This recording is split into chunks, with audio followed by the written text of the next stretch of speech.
নিশ্চিত যে এরকম নিরামিষ পনিরের রেসিপি আপনারা আগে বানাননি।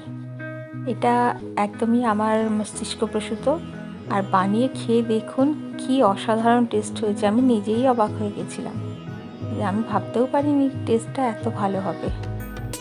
তো আজকে এই প্রসেসটা দেখিয়ে দিই, আমি নিজেও ভুলে যাব না দেখলে বারবার। আচ্ছা, প্রথমে তো পনির নিয়েছি প্রায় 200 গ্রাম। এবার একটা ড্রাই মশলা রোস্ট করে নেব, মশলা কিছু, শুকনো লঙ্কা, লবঙ্গ, দারচিনি, গোলমরিচ, ছোটো এলাচ, মৌরি, জিরে, এগুলো একটু হালকা আঁচে একদম রোস্ট করে নেব। মশলার মধ্যে একটা ময়েশ্চার থাকে, সেই ময়েশ্চারটা যতক্ষণ না রোস্ট করে নেওয়া হয় ততক্ষণ ভালো করে গুঁড়ো করা যায় না। এবার আমি একটা আদা, কাঁচা লঙ্কা একটু থেতো করে নেব। যেহেতু নিরামিষ রান্না আছে, পেঁয়াজ রসুন পড়বে না। আদা আর কাঁচা লঙ্কাটা হামাল দিস্তাতে আমি থেতো করে নিচ্ছি। মিক্সিতেও বাটা যায়, কিন্তু এই হামাল দিস্তাতে করলে একটু টেস্টটা ভালো হয়। আচ্ছা, এটা এবার ভাজা হয়ে গেছে, এবার তুলে নেব। এটা কিন্তু সবসময় হালকা আঁচে ভাজবেন, নইলে সমস্ত মশলা পুড়ে গিয়ে পুরো স্বাদটা খারাপ হয়ে যাবে। ওটা আলাদা করে আমি গুঁড়ো করে নিয়েছি, সেটা আর দেখাইনি। এবার একটা ম্যারিনেশন তৈরি করব পনিরগুলো ম্যারিনেট করার জন্য। এর জন্য নেব দই, আদা, কাঁচা লঙ্কা থেতো করা, নুন, হলুদ আর গুঁড়ো মশলাটা যেটা বানিয়েছিলাম সেগুলো খুব ভালো করে মিশিয়ে নেব। ফুটিয়ে একদম দইয়ের সাথে খুব ভালো করে ফুটিয়ে মিশিয়ে নিতে হবে, করে মাখিয়ে নেব। এবার দিলাম একটু ঘি, এতে তেল দিইনি, আপনারা চাইলে তেল দিতে পারেন, সাদা তেল। এটা দিয়ে ম্যারিনেশনটা ভালো করে মিক্স হয়ে যায় এইভাবে, তেল বা ঘি কিছু দিলে। মাখন চাইলে মাখনও দিতে পারেন গলিয়ে। এর মধ্যে পনিরগুলোকে ম্যারিনেট করব আমি।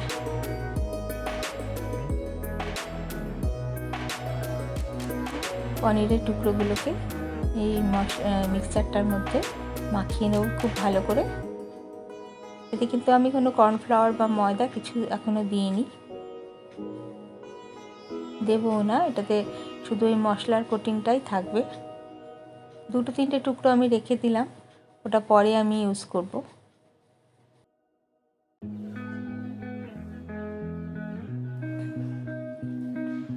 ম্যারিনেশন করে রেখে দিলাম।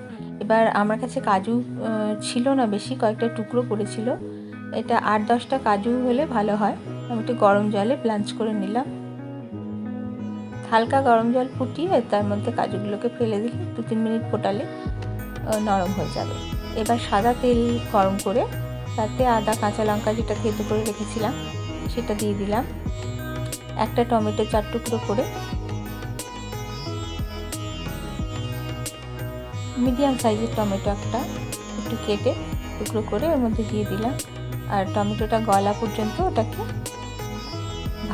ভেজে নিতে হবে। এবার মশলাটাকে মিক্সির মধ্যে তুলে নেব।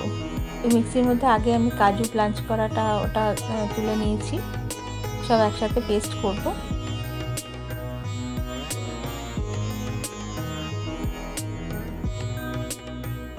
এবার ওই পনিরের 3টে টুকরো রেখে দিয়েছিলাম আলাদা করে, ওটা দিয়ে দিলাম। 2 টেবিল স্পুন দই দিলাম, ওই গুঁড়ো মশলাটা 1 টেবিল স্পুন।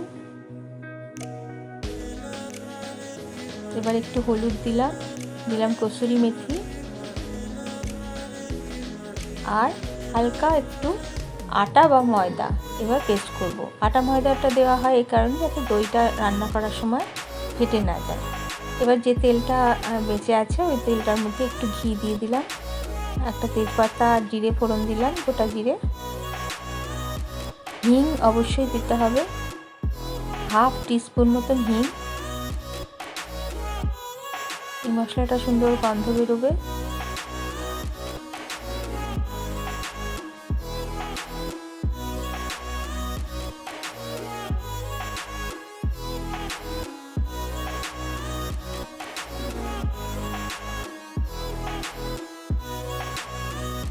ম্যারিনেট করা পনিরগুলো দিয়ে দিলাম। এবার হালকা হাতে কম আঁচে এটাকে একটু নাড়াচাড়া করে ভেজে নেব। খুব লাল করে ভাজবো না, আর খুব বেশি আঁচেও ভাজবো না।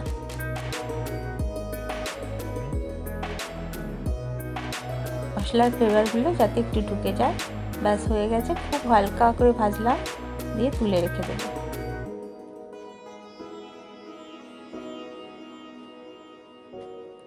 বাড়িতে যদি পনির বানান অবশ্যই টক দই দিয়ে বানাবেন, তাতে পনিরের টেস্ট ভীষণ ভালো হয় আর পরিমাণটাও একটু বেশি হয়। এবার ওই তেলে আমি মশলার পেস্টটা দিয়ে দিলাম, মিক্সি ধোয়া জল দিলাম। এটা যেহেতু সব ভাজাভুজি আছে, এই মানে রান্না করাই আছে পুরো মশলার এই জিনিসগুলো, যেটুকুনি কাঁচা আছে যে দই টইগুলো সেগুলো একটু রান্না হবে। দিলাম স্বাদ মতো নুন,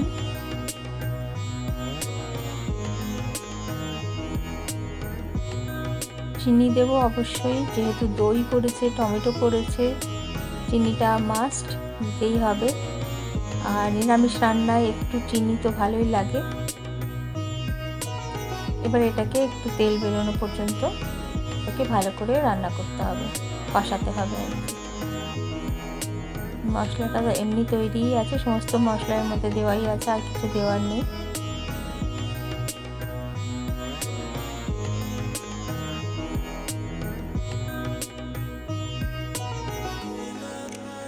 এটাকে একটু ঢেকে হালকা আঁচে আর একটু কষিয়ে নেব, যাতে তেলটা উপরে ছেড়ে বেরিয়ে আসে।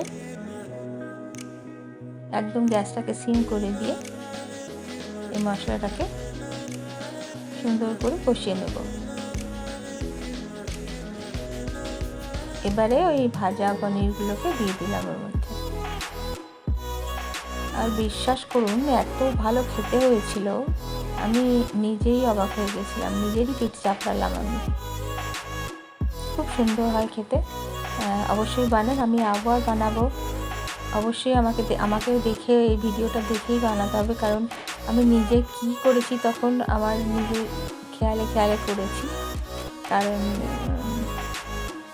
নিজে মুখস্থ নেই, নর্মাল প্রসেস তো করিনি, কখন কি দিয়েছি সব জিনিস দেখে আবার করব, নিশ্চয়ই এরকম ভালো খেতে হবে। এটাকে একটু মাখা মাখা হয়ে গেলেই, মানে এটা একটু ফুটে উঠলেই এটা রেডি হয়ে যাবে। চাইলে ওপর থেকে আর একবার ওই গুঁড়ো মশলাটা দিয়ে দিতে পারেন, কিন্তু খুব একটু বেশি মশলা হয়ে গেলেও আবার খেতে ভালো লাগে না।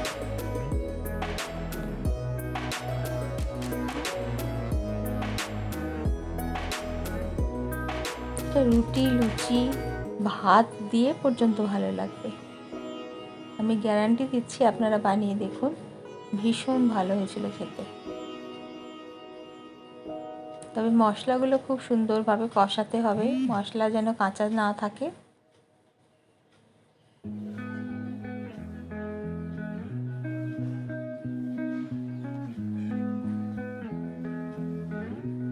ব্যাস, এটা রেডি।